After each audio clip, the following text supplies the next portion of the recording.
Hey, everybody, this is Jonathan Ogden, and you're listening to the What's Bruin Show. Hey, Bruin fans, this is David Singleton, and you're listening to the What's Bruin Show. Go Bruins. Hey, this is Wayne Cook, and you're listening to What's Bruin Show. Hey, guys, it's Chris Johnson, UCLA national champion. I need y'all to listen to the What's Bruin Show. These dudes are off the hook. This is Maurice Jones-Drew, and you're listening to the What's Bruin Show.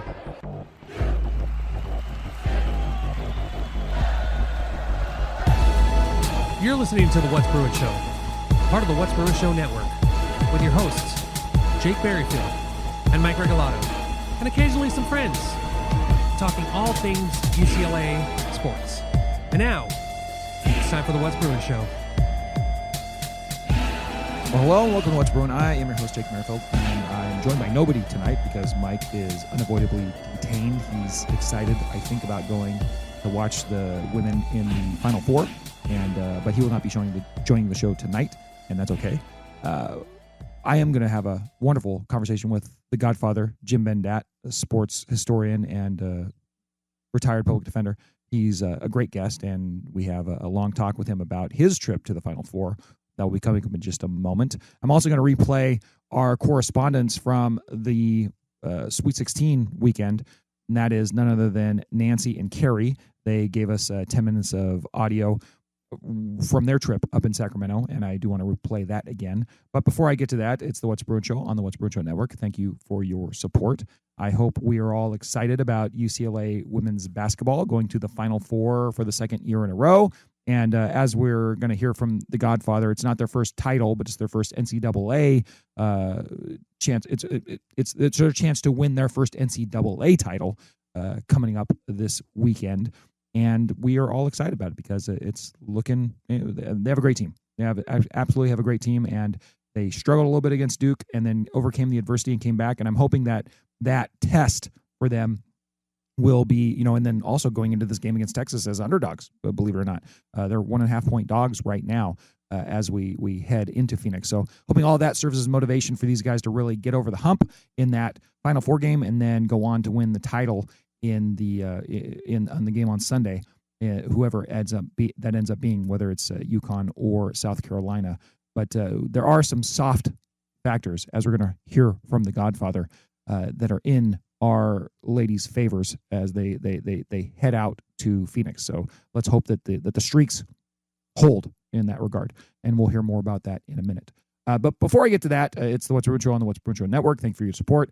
I posted a new episode of The Bare Minimum this week, and that was me and Megan talking about her The Bare Minimum and spring break, and that was a lot of fun and kind of what she's heading into the last stretch of her career at Berkeley, and it was very fun. Hopefully you enjoy that. It's a half hour of me talking to my daughter about her career at the University of California at Berkeley, which most of the time we feel like this. Yeah, Berkeley is actually really great. And sometimes we feel like this. But we always have a good time talking about it. And then Jamaal, I posted some shows for him for West Coast Bias. The West Coast Bias. And he had 2 shows this week. One talking about what's going on with the Lakers and the Dodgers and the hockey and all that stuff just currently. And then he had a little retrospective about what's happened with LA sports since the year 2020. COVID, basically. And kind of this half decade is where he drew the line, and he talks about a lot of Laker and Dodger championships, which is pretty freaking cool, and how lucky we are to be LA sports fans, even when the chips are down. And right now, for the Lakers and for the Dodgers, the chips are not down, chips are up, and the Clippers are there too, and the Kings and all that stuff. But anyways, if you want to listen to West Coast Bias. Well, you're just all about the West Coast bias. You don't like the East Coast. That's on the feed too, so feel free to listen to that. And of course, you can call the hotline, 805-399-4WBS. There might be a call, and I apologize if you called and I didn't play it, but sorry. I just did. It's okay. But I'll play it next week if you call in. And hopefully we have a UCLA women's title to talk about next week, and then we have UCLA football, spring camp, and all that stuff. But, that's not what this week is about. It's not about football. It's not about, men's basketball. They're out of the tournament. It's not about softball or baseball. Baseball is still number one. It's about UCLA women's basketball in the Final Four. And I posted this separately, but I want to play it again. And this is Nancy and Carrie live from Sacramento, their report in the Bruins' Elite Eight victory to send them to the Final Four. Once again, thank you, Nancy and Carrie. I love you both dearly. Didn't you say in your resume that you did 4 years at UCLA? Yes. Technically, if you consider Bel Air an extension of the campus, which everybody does.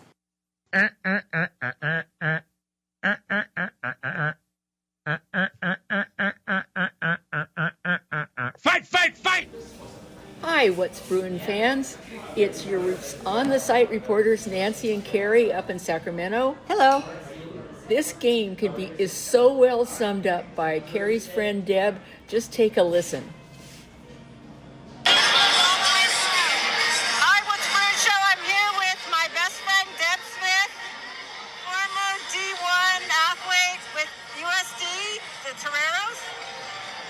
And we watched the game today here at Golden One Center in Sacramento with UCLA and Duke. So I was hoping to get your thoughts, Deb, as a Division I athlete that did not play basketball. She played softball. Hey, what was your thoughts on the game today? It was stressful, but I was so glad that UCLA pulled out in the end. What was there, is there any moments in particular you remember that were extremely stressful? Oh, pretty much the entire first 3 quarters. Yeah, okay. All right, well, that pretty much sums it up. We won, so that's what matters. And I think I'd like to thank Deb for coming down and joining us. This is a lot of fun. A lot of fun. So, What's Bruin Show? Welcome, Deb, to our family. Oh, thank you so much. It's nice being an honorary Bruin. Oh, yay! Okay. Okay. All right, that's it for Carrie. It really was stressful the first half. Duke just controlled the ball. They led each quarter. They scored 4 points more than we did. So we were down by 8 at the end of the first half, and there was a gloom over Bruin land. But in the second half, the tables turned and things just flipped. Duke seemed to be unable to make shots at times, shots that they made easily the first half. I'd like to interject too, because before the end of the first half, there were 2 overturned calls made by the refs that were against UCLA. And one thing that Nancy and I noticed from being in our front row seats is there were many questionable calls made against the Bruins, and that may have affected their play. So after those 2 overturned calls, that's when I started seeing a change. It didn't become more apparent until the third quarter, but that's when, I think it was the last 5 minutes, 4 minutes of the second quarter. The fouls were not all called against us. In fact, we began to see more called against Duke. And in fact, they ended up with more fouls at the end, 15 versus our 12. Yeah. The other thing that we noticed was that Duke scored nearly 53% in the first half, but in the second half, they only made 8 points in the third quarter and 11 points in the fourth quarter. So their scoring went dramatically down. I think they maybe were scoring in the neighborhood of 28%. And they ended up, instead of 53% like the first half, they ended up with a 39% field goal average. Some of the things were pretty interesting. 2 of the things that stood out to us were the rebounds. UCLA had 38 rebounds, Duke 26. Points in the paint, Lauren Betts was Lauren Betts. 54 points in the paint versus 32 for Duke. And we really felt that the crowd just came alive in the second half, and were really pushing our team on. And there was about, what did you say, 70% Bruins there? Oh, easily. It was a pretty blue. Only trouble was, Duke is blue too, but our blue is a little different. Yeah. And those little devils were wearing light up blue horns, so we could spot them. And they were really feeling it at the end of the first half. Yeah. And they were really sad at the end of the game. And we felt too bad, too sad. Staying for the ceremony afterwards was really good. We got to see Corey and all the team cut down a little piece of the rope and get the trophy. And you said, Carrie, that our most valuable players were... Lauren Betts, I think of the regionals. You know, I haven't checked the news, but they announced the players of the regional. And I know a couple of them were on Duke's team, but Angela Dugalich and Lauren Betts both made that best of regionals. And then Lauren Betts got the MOP or most valuable player? One of the two. Yeah, most valuable. In addition to just being part of the team. There was this one point where Angela and Lauren were very connected, and it really was part of the turnaround. Because there were a couple of times when Angela kind of overthrew things, but all of a sudden she was on point, and she'd lob it into Lauren. Lauren would score. Then they did it again, wash, repeat, I believe 3 times, and that 6 points just continued to push us forward into that win. And they started fouling. At least the fouls against Lauren were called in the second half. Yes. Especially in the fourth quarter. Yeah. They were jumping all over like little piranha. Yeah. So all in all, we had a really great time. And stressfully great. At one point I was ready to cry, but it wasn't like an easy game, like, oh, this is easy, we were ahead the whole time. Oh no.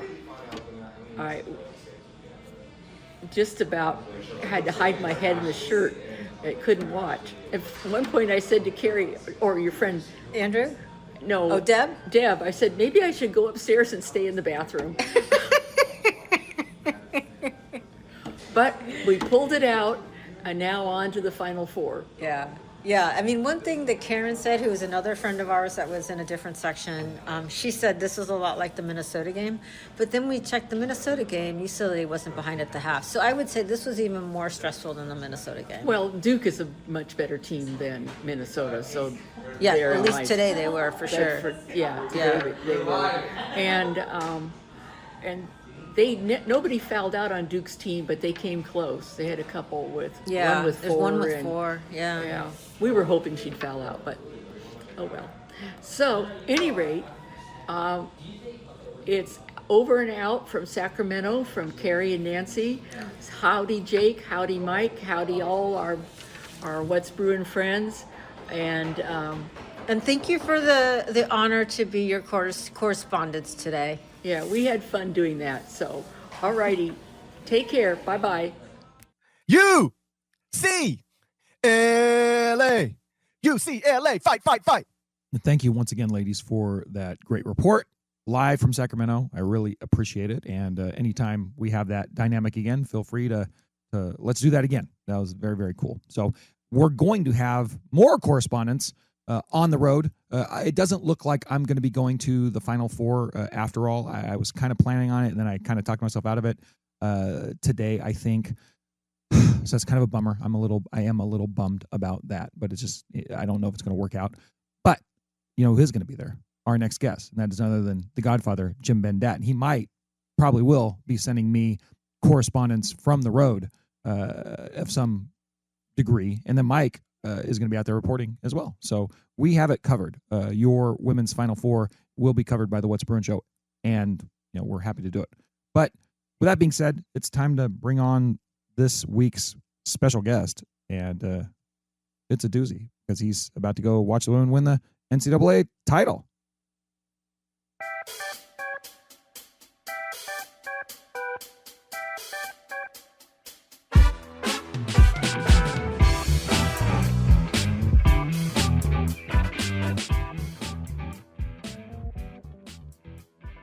All right, joining us on the What's Bruin hotline, once again, it's one of the all-time great guests of the What's Bruin Show. He is an author. He is a retired public defender. He is a man about town, a world traveler, and one of the best sports travelers you ever know. At one point or another, I don't know what his collection is now, but at one point he had the best collection of sports programs in the world, I'm pretty sure. And he's actually married to a literal saint, too. God bless Maryland. It is none other than the author of Democracy's Big Day, the Godfather, Jim Bendat. Jim, how are you doing tonight? Doing great, Jake. I am so fired up for this weekend in Phoenix. I know you are, and you're going to travel there, and we're going to talk about that in a few minutes. And I'm really excited for you. I thought I was going to be able to get out there to Phoenix. I'm not going to, but you and Mike will be representing the What's Bruin show while you're out there, and hopefully enjoying UCLA's first NCAA tournament championship for this women's team. First of all, Godfather, I want to talk about the weekend that has passed. And that was the Sweet 16 game and the Elite 8 game. And I don't really have a lot to say about the Sweet 16 game because, I mean, correct if I'm wrong, Godfather, but it was kind of a normal victory that we've been used to seeing these women get throughout this entire season. Like, there wasn't a big whoop about the Sweet 16 game, right? I agree. I was never nervous during that game. I mean, I felt confident that the Bruins would handle Minnesota, and they did. But I was a nervous wreck watching the Duke game, that's for sure. No doubt. And that's what I want to spend more time talking about. And, of course, it was the Elite 8 game up there in Sacramento. We did have correspondence there. I played it earlier on the show, and that was Nancy and Carrie talking to us as they watched the game, or a little bit of a post game that they did for that show. But this was one where, I mean, man, UCLA had a real tough first half. Neither team could kind of throw a pea in the ocean if they were outside of about 15 feet or so for the entire first half. And the Bruins going to halftime down 8 points, and they set the tone early in the third quarter, but didn't quite make it over the hump for a few minutes there. But then they end up winning, going away by 12 points, 70-58. But this was a real tough, gritty game to watch as far as I'm concerned. Godfather, first question for you: how concerned were you at the half during this game? I saw your text thread, so don't lie to me. Well, yeah, I was pretty nervous. I actually was referring to myself as a basket case while watching the basketball game. Yeah. But on the other hand, sure, they were down by 8, but my wife, the Saint, she couldn't even bear to watch it, so she's in the other room, and I'm going into her room and giving her updates, and I'm shaking my head, and she's saying, "Don't worry, they got a whole half to go," and she was totally right. I mean, the Bruins have often played better in the second half. Yes. Think about that 52-9 whipping in the first round of the NCAA tournament in the second half. So they've often adjusted very well at halftime, and that was the case against Duke. Got to give Duke a lot of credit. They beat LSU because a lot of us were very nervous about potentially playing LSU, but Duke took care of them for us, and then we took care of Duke. So all was well. Yeah, I was really I was getting a little worried about that game just because you had the storyline of Duke kind of avenging all their losses, and they went up against LSU, and they didn't. I don't remember if they out rebounded LSU or not, but they kind of took away LSU's strengths. And then this was a loss that UCLA had inflicted on them earlier in the season by like 40 points or something. It was like a real embarrassing loss for Duke earlier in the season. And so when they came out and they were really setting the tone early in that game, and I was worried about the Bruins kind of getting over kind of just, they had too many turnovers and they couldn't shoot from the outside.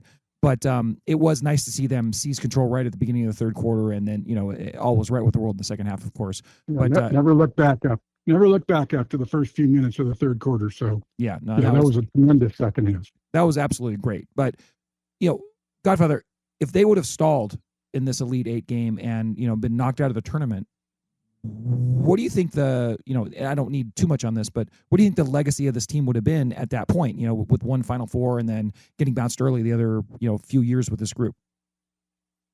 It would have been a major disappointment. It would have been what could have been, what should have been, and it certainly wouldn't have helped Corey Close's legacy either. I mean, I felt for years that her teams had underachieved until last year. Yeah. And of course, they made it over the hump last year, and all was forgiven for those previous close calls. This year, it sure seemed going in, this team had to be better than last year. They brought in people, and everybody's coming back. So it would have been a big disappointment. Fortunately, we don't have to worry about that now. That's right. Absolutely. And now this team is in the Final Four for the second year in a row, and for the second time in the NCAA era. Just as a side note, Godfather, Duke got bounced, both the women's and the men's team, in that game last weekend. On the same day. Yeah, on the same day. And you called me, like you were excited, like you called me and wanted to talk about both. But what did you think about the way the Duke lost to Connecticut on the men's side?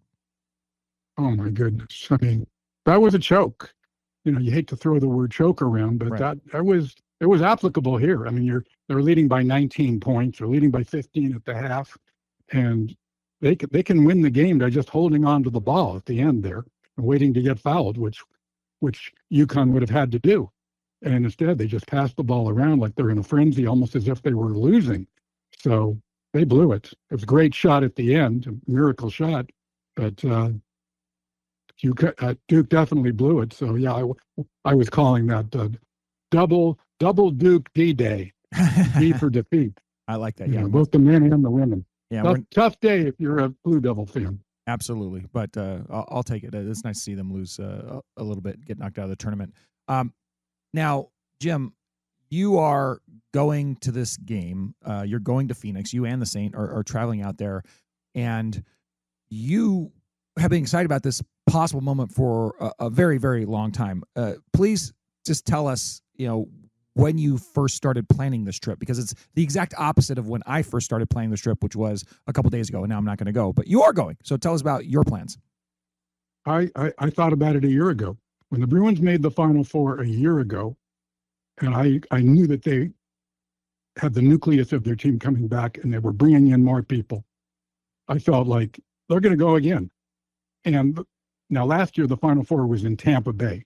Didn't go to that. Yeah. That's a schlep to get there. It is. But I knew, but they announced the Final Four sites years in advance, so I knew that this year was going to be in Phoenix, and that's an easy trip.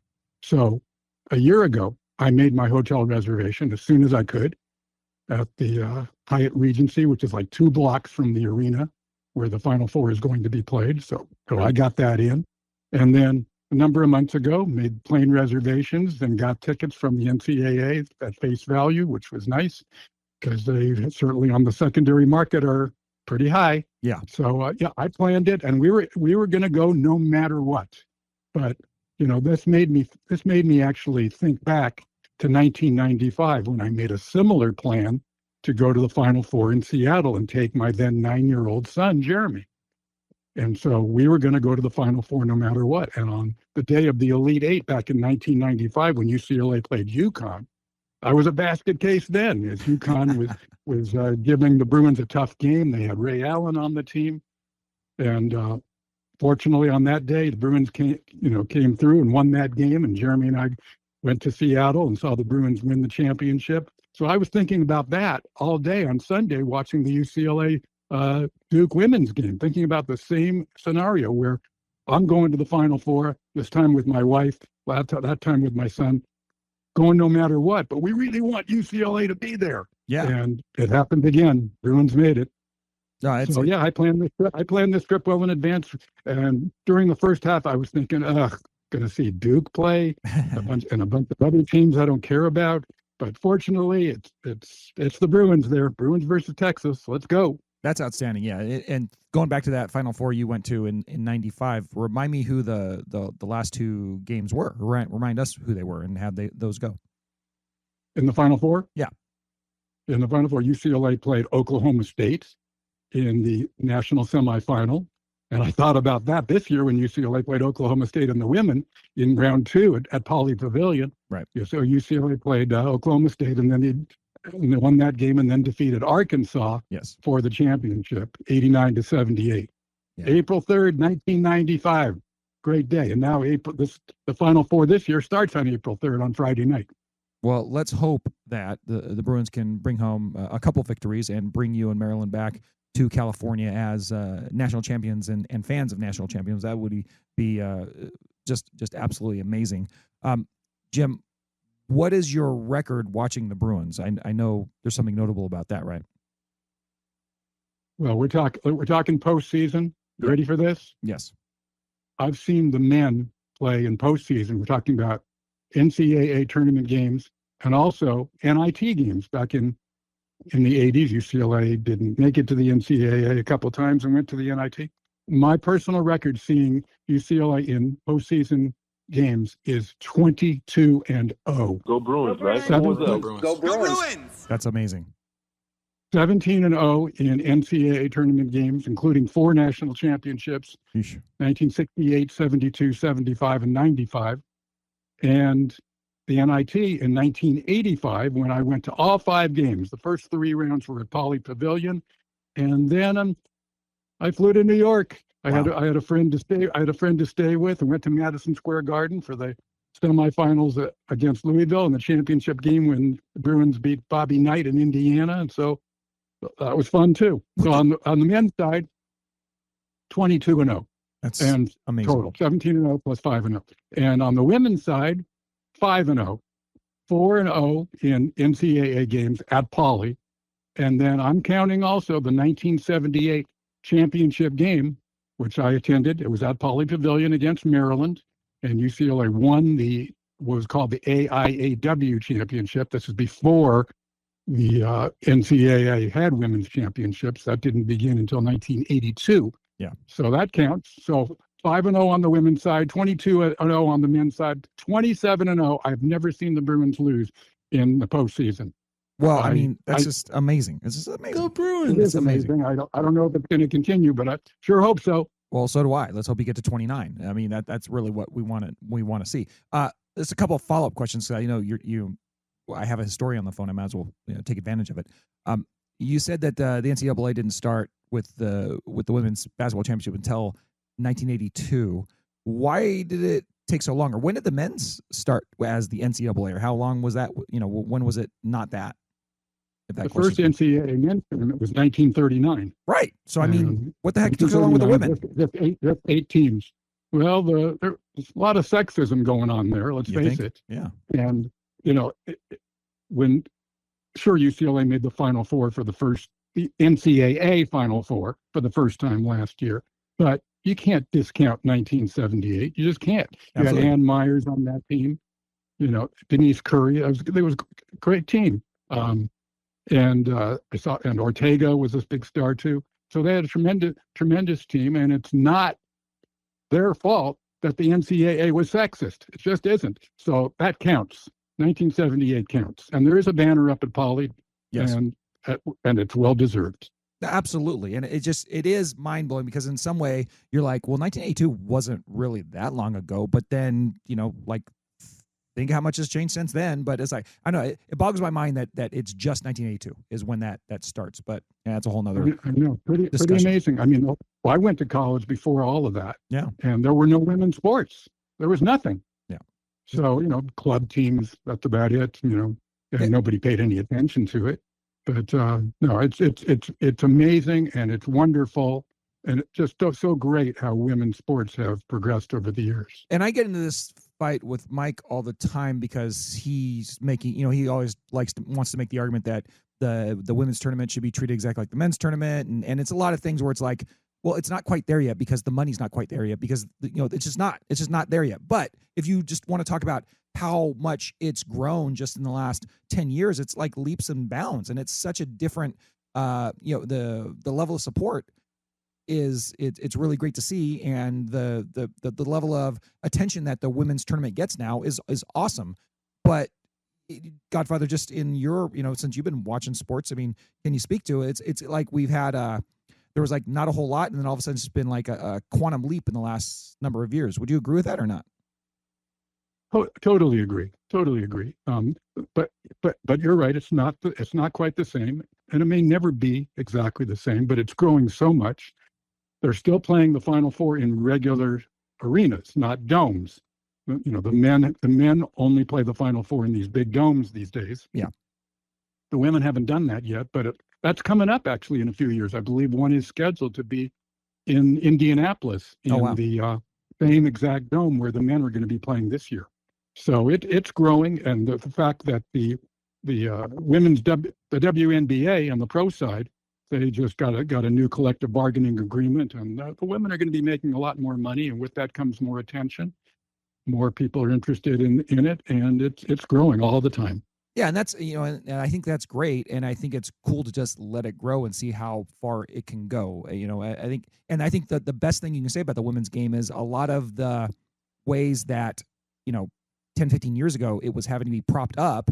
A lot of those things are not as necessary anymore, and I think it speaks to the tremendous level of progress that's been made. Just from what I can see. But it's awesome.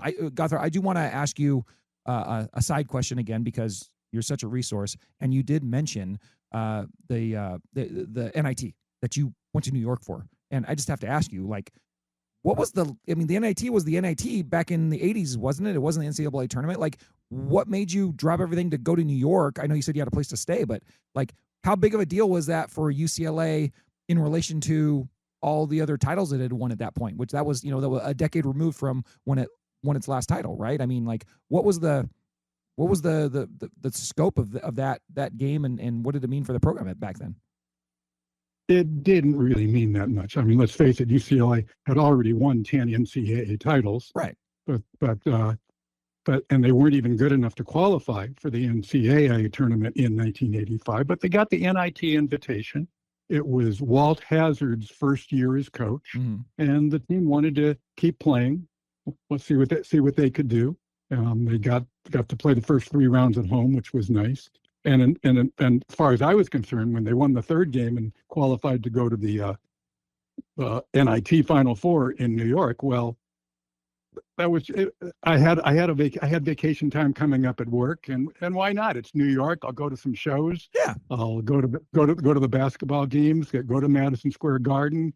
I've got a couple friends to go with, and we had a great time. We had a great time. I mean, it was, on paper, it was almost like it could have been an NCAA from bygone years, because you had UCLA, you had Indiana with Bobby Knight, you had Tennessee was a third team, and the fourth team was Louisville with Denny Crum. Wow. So in fact, Louisville, the next 2 years, in '86, Louisville won the NCAA championship. And then in '87, Indiana won the NCAA championship. So right there at that NIT, I wound up seeing some future NCAA champions. That's crazy. But as far as UCLA is concerned, it wasn't a big deal in terms of the history of the program by any means, but it was a definite accomplishment for that particular team, which hadn't done that great during the year, but they did wind up coming together at the end and accomplishing something.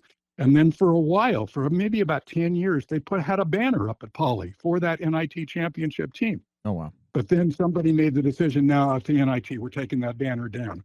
So the banner hasn't been up anymore, been up for a long time. They just have a little recognition area in the corridors in Poly Pavilion for that NIT championship team, as well as the Bruin Women's NIT championship team from 2015. Yeah, crazy. All right, well, that's very cool. I mean, that's good stuff. The only stuff you only can get from The Godfather. But I'm glad you had a good trip, and I'm glad you got. Knowing you, I could totally see you getting excited for that, and then going to New York and having a blast. I do want to. The funny thing is, though, one little aside, UCLA made again the next year in '86. They didn't qualify for the NCAA again, and they went to the NIT again, and I didn't go. They got the first round game at Poly Pavilion, and they lost to UC Irvine. So it's all your fault. I didn't go to that one. It's all your fault. They had that one was on live TV, so I figured I'm not going to pay the money. I'm just going to stay home and I'll watch it on TV. Yeah. And they lost. And the Anteaters got them. That's crazy. I didn't even remember that. That's nuts. Man, oh man. Well, now we know why. So, but now you're going to Phoenix, and the Bruins are taking on Texas, and then they're going to take on the winner of South Carolina and UConn. And this is a weird one for me, Godfather, because I spent all year listening to Mike Regalado tell me how this team deserves to be number one, wire to wire, and whatever, they lost to Texas, but big whoop. They just were cold in the first half, and this team is so much better than UConn because they played such a much tougher schedule in the Big Ten, and blah blah blah blah blah blah. Mike Regalado's going off like about that. So, anyways, though, I'm looking at the odds for the tournament at the beginning, and I was like, man, I really should have bet the Bruins at the beginning of this tournament because they're like plus 600 to win the title. And I'm like, oh, man, or plus 550 or something like that. And I'm like, oh, man, that's going to go away as they make it to the Final Four. Well, it turns out not so much. Of the 4 Final Four teams, the Bruins have the longest odds to win the title at this point because they're playing Texas. Then presumably they'll probably play UConn, I guess. But they're at plus 600, whereas the other teams, Texas and the Gamecocks, Go Cox, are plus 550, and then UConn is a solid favorite at minus 160. right now as the four final teams. So the Bruins odds actually got worse to win the title as this tournament has gone on. And maybe that's a reflection of how they had a tough time against Duke and all the other one seeds really didn't, I guess. But, and now they're playing Texas, who they lost to.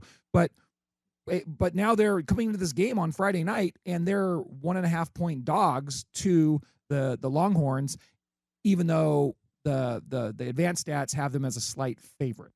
Godfather, you're going to be at this game. It's going to be on Friday night. What are you thinking right now, just first of all, about the odds for the Bruins to, what do you think about the odds right now? I don't give a crap about the odds. I just don't give a crap. You got 4 number 1 seeds. Texas probably should be favored. They beat the Bruins by double digits earlier in the season. Okay, let them be favored, but let that be motivation for the Bruins. The Bruins they've won every game since then. That's their only loss in the season. So they've got the revenge factor going for them. And you got to play it on the court. I mean, every one of these teams, all 4 of them are going to show up in Phoenix believing that they have what it takes to win the national title. That's what's going to make this so great. Yeah. The fact I just think that this lineup of teams, it seemed like the best. They seemed like the 4 best teams all season long. All 4 of them were in the Final Four last year also. So it's an oddity. It's only the second time that's happened where the same 4 teams make it 2 years in a row. That's a rarity. So anything can happen. That's the way I look at it. You've got the motivation. I don't mind that UCLA is not favored to win, and then they may not win. But I'm going to be there, and I'm going to be rooting along with other Bruins, and it can be done. Well, we know they're going to win because you're 27-0, and they can't lose when you're in attendance. So I mean, we already have that in our back pocket. So I'm just going to assume that's the history. Yeah. Sometimes though, history doesn't always repeat, but let's hope it does. Yeah, let's hope it does. Let's absolutely hope it does. This game against Texas.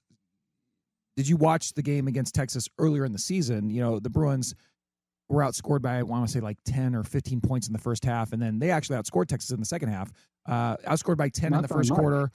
Outscored by 20 by the Longhorns early in that game, and then they outscored the Longhorns in the second half, but still lost 76-65. Do you have any recollection of that game or what went wrong? It's hard to remember specifics, but I do recall. Yes, I did watch it. I do recall that I just never thought the Bruins were going to come back and win. Yeah. And they did, and they didn't. But as the season went on, UCLA did prove to be a better second half team than they did way back then. I mean, that's more than 4 months ago, that game. So there's a lot of time since then. Bruins have been tested here and there. I'm sure Texas has been too, playing in the SEC. Yep. So it's going to be a battle out there. It is. Now, thinking about this team, Godfather, I mean, you can take the easy way out and just say Lauren Betts because she's awesome and all world everything. But who have been your favorite players on this team? I've loved Kiki Rice the whole time she's been there, all 4 years. I love Angela Dugalich. I love the fact that she voluntarily went to Corey Close at the beginning of the season, realizing we got 6 seniors. Every one of them is qualified to be a starter. And Dugalich went to Corey Close and said, I'd like to come off the bench. I'm happy to come off the bench. And that made life's decisions a lot easier for Corey Close. And Dugalich as the 6th person off the bench, that's been great. So she's special to me. You talk about Gabriela Jaquez. I mean, what can you say about the whole family now for 7 straight years? Absolutely, go Bruins. I'm just in love with this team, as are so many people, and I sure hope they can culminate their career with a title. Yeah, and I obviously, like, my favorite player of all time is Shaq, so I'll always gravitate towards the center. So Lauren Betts is the player I love to watch on this team for sure. But with that being said, Godfather, your call of Angela Dugalich coming off the bench, like, she saved their bacon against Duke, really. 15 points off the bench this last game, and it certainly is a whole team effort. It's not just Team Betts and the rest of them. Like, these guys all make big contributions, and they're just a fun team to watch. And so I really appreciate. Sure. Yeah, I didn't bother to mention Lauren because I knew you would. Yeah, absolutely, and yeah, I just love the centers. But this was Godfather. The only thing I can think of now, I'm hoping that your good luck follows through, and and they they're able to have revenge against the Longhorns, and then we're all pretty much thinking that it's probably going to be UConn in the title game. Is that accurate? They're undefeated. They slaughter everybody by 40, 50 points, it seems. But look who they're playing. Yeah. They're playing South Carolina, and South Carolina has been to 6 straight Final Fours now, and they've won a bunch of titles too.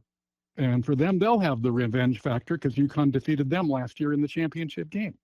So it's a great Final Four. It really you've got great teams, you've got great individuals. South Carolina will show up. They will show up, and they'll definitely be trying to give UConn a game. I know most teams don't, but UConn has not been tested all that much. I know they slaughter everybody, but I think they will be tested big time on Friday. Do you have a preference as to, assuming the Bruins are able to take down Texas, who you'd rather see in the championship game? I'd rather see South Carolina. And that's why? Just because of the reality that UConn seems to slaughter everybody. That Sarah Strong is really something else. Yeah, no kidding. Her mother was a big star back in the day for Harvard, and when they were a 16 seed and knocked off number 1 Stanford back in 1998, the only time that a 16 has ever beaten a 1 on the women's side. Right. And then aside from Sarah Strong, they got this AZ Fudd. What a name, but what a player. So they've got some real star power on their team, as does Texas, and as does South Carolina. So, I mean, my gut reaction is I'd rather play South Carolina. Just as last week, I was fearful of LSU, and I would have preferred playing Duke. So, right, just the way it is. But you won't get the players aren't going to answer that. The players are just going to say, "Bring it on, whoever it is." Oh, of course. No, I'm saying, we're speaking purely as. I just want to know whether we're going to answer that question with the heart of a Bruin fan or the heart of, I'm going to the Final Four. I want to see the best matchups, right? I want to see the 1 versus 2 all season long matchup. I don't care about that. I just want the Bruins to win. I want the Bruins to win too. So we're simpatico on that assessment. I love that. All right, well, good. So, Godfather, when is your flight out? Thursday at 11:15 in the morning. Nice. And then Southwest Airlines. Fire up. Fire up. And when was the last time you were in Phoenix? I was in Phoenix in December of 23, so a little over 2 years ago, in the same arena. Oh, nice. Folks may or may not recall that I'm actually a Northwestern alum. Go Cats. And in December of 23, in the middle of the week, there was a doubleheader at that arena with Northwestern playing Arizona State and Arizona playing Alabama. So I went to that doubleheader. It was fun. And then right from there, then went to Las Vegas and saw Northwestern play Utah in the Las Vegas Bowl. And Northwestern won both of those games, both the basketball and the football game. So that was a pretty good week. And you just have some of the best trips, honestly. And it's great in your retirement now. You can manage these things, so it's very, very cool, Godfather. So I'm glad you get to have this one going for you as well. So safe travels for sure. Appreciate that. Yeah, really looking forward to this week. Absolutely. All right. Well, Jim, thank you very much for coming on the show. And you always can come on whenever you want. But with all the traveling and wonderful things you do, I don't want to abuse your efforts. But oh, please. It's always a pleasure. I'm looking forward to hopefully seeing Mike there too. Yes, absolutely. And he'll be on the lookout for you. And bring home 29-0 and UCLA women's championship in the NCAA tournament. That'd be awesome. Jim, say hi to the Saint for me, and safe travels, man. Appreciate it, Jake. Take care. Go Bruins, right? What's up? Go Bruins. Go Bruins. Go Bruins. Go Bruins. Thank you once again to the Godfather for joining the show. I really appreciate it. And he's obviously welcome back anytime. Safe travels, my friend. Now, I guess that's it for the show. So let's finish this with the What's Brewing for you, and then wait for the weekend to happen. I can't wait. What's brewing with you? You ask me. What's brewing with me? Yeah. What's brewing with you? What's brewing with me? What's brewing with you? Sheesh. So there's a lot brewing with me right now, but the most recent thing that's brewing with me is last night I went to a musical performance at, of all places, Hollywood High School. It's the second time I've been there for a performance. The first time was for an actual high school musical. One of our friends of our family performed there like 10 years ago probably at this point. It was a while. It was when she was a junior or senior there at Hollywood High. And I went back there last night with my daughter Molly for one of our favorite performers, and it's a weird pop country alt artist named Mitski, and she's really cool, but she's like kind of cool in like a Bjork or like Yoko Ono kind of way, just kind of a weird little pixie fairy type person. She's not nearly as weird like when she's talking to the crowd as they are or were. She talks very normal, but the actual performance is just bonkers out there crazy. Sometimes it's a song, sometimes it's just like yelling and over a bass line or something. And then, when we saw her the first time, we saw her at this really cool show at the Shrine in their very long hall area. And it was like the most weird out of a movie industrial concert I've ever been to. And part of her show was performative dance during that. And it was just a lot of fun. We really like Mitski. This time it was at Hollywood High School, and she comes out and a number of the, there's an opener too, and they both kind of hammered home that maybe they made a mistake making their show at high school because it was very triggering for them, because apparently they were all nerds in high school and they got beat up or something. But it was kind of fun in that regard. But it was a weird show in that she performed for an hour and a half and didn't quite play the hits. She played a couple of them, not quite the hits. So in that respect, I would have liked to have seen more of those. But it was just a weird crowd where like everybody was just seated the whole time, like we were watching a musical, but it wasn't. It was a concert. It was a proper concert. But it was fun. And the cool part about it, which is super, super fun, is the photo that you see in the title screen of this show. It's me and my daughter Molly sitting on a couch in front of a giant cat mural. It was part of the little side project of the show. It was called like the Tea House. I think it was like Mitski's Tea House or something like that. Anyways, we took a picture in front of in front of that giant cat picture, just kind of for fun. And it made Mitski's Instagram, which is kind of fun. So that's pretty cool. And Molly and I were just inspired. We sat down there and took a fun photo. So anyways, that happened. And then also I made a little Phoenix connection when we were there. The person we were sitting next to was a young bartender named Shay, and she works at a bar out in Phoenix that is called the Easy Tiger Bar. And it looks like it's up in Glendale off the 17. Looks like it's probably about 10 to 15 minutes away from where the arena is. But if anyone's out there for the Final Four and you want to get a drink, they look like it had a nice menu. A couple things that I wanted to drink on the menu. But head out to the Easy Tiger Bar, and if you see a bartender named Shay, tell her to give her my regards, because it looks like it's kind of fun. I'm trying to find their menu, tell you what I think you should order. It was down here somewhere. Oh, here it is. They had a drink on the menu that I was looking at that I think you should order, and it's the Hoff. Maybe it's named after Hasselhoff. I don't know. Gin, Chinar, Campari, and with a little float on top of it and a little orange. So it's probably very bitter, but it's probably going to look very cool. And then they also have another drink that you should get. It's called the Sweet Cheeks, and it's whiskey, Amaro, honey, lemon, peach, and mint. I guarantee you that's going to taste good. If you're out there, go to the Easy Tiger Bar and tell Shay I said what's up. Other than that, let's go, Bruins. Let's go win the Final Four. Win the Final Four game and then win the championship game. And we will talk to you next week about it. I hope you guys all travel safely that are going out there. And I hope you all bring back victories. So until next time, call the show. And Malcolm Merrifield. Oh, Malcolm's calling me, so I have to go pick him up. Malcolm, you're on the What's Bruin Show. You need to get picked up? Yes, I do. Okay, we'll see you soon, bud. Bye. Be right there. Anyways, ending the show, and go Bruins. Good evening. Smoke 'em if you got 'em. That was the What's Bruin Show. Oh my God.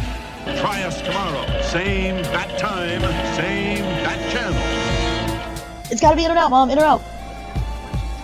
Well, I need the door closed. Thank you for your cooperation. Dude, Rob, we place a ball on the West Coast. The final word is boob.